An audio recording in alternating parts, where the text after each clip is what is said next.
ஐயனார் துணை சரியில்ல. அடுத்த வர எபிசோட்ல நம்ம நடேசன் வீட்டுக்கு வராங்க. வீட்டில் இருக்கிறவங்க எல்லாருமே ரொம்பவே பரபரப்பாக கிளம்பிட்டுருக்காங்க.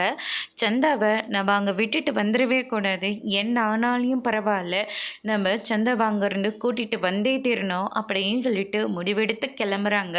அண்ணா உனக்கு தேவையானது எல்லாமே எடுத்துக்கணும்ல அப்படின்னு சொல்லிட்டு கேட்கவும், நான் எல்லாமே எடுத்துக்கிட்டேன்னா நம்ம கிளம்பலாம் அப்படின்னு சொல்லிட்டு நம்ம சேரன் சொல்லிட்டு இருக்காங்க. அதுக்கடுத்து தான் நம்ம நடேசன் வராரு.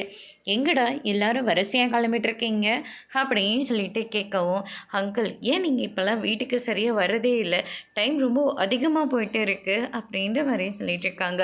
கொஞ்சம் வேலை அதிகமாப்பா. சரி அங்கிள், அங்கே சந்தாவுக்கு கல்யாணம் ஏற்பாடு பண்ணிகிட்ருக்காங்க அப்படின்ற மாதிரியே சொல்லிடுங்க.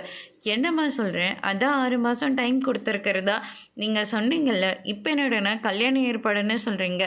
அப்படி தான் அங்கிள் எங்ககிட்ட சொன்னாங்க. ஆனால் கடைசியில் இப்போ சந்தா ஃபோன் பண்ணி எனக்கு கல்யாணம் ஏற்பாடு பண்ணுறாங்க, எப்படியாவது என்னை கூட்டிகிட்டு போயிட்டீங்கன்னு ஃபோன் பண்ணி சொன்னாங்க.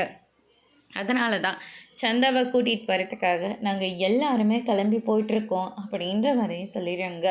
அதுக்கடுத்து தான் உங்களை நான் போக வேண்டாம்னு சொல்லலை, ஒரு நிமிஷம் இருங்க அப்படின்னு சொல்லிட்டு ஒரு தாலி எடுத்துகிட்டு சேரன் கையில் கொடுக்குறாங்க.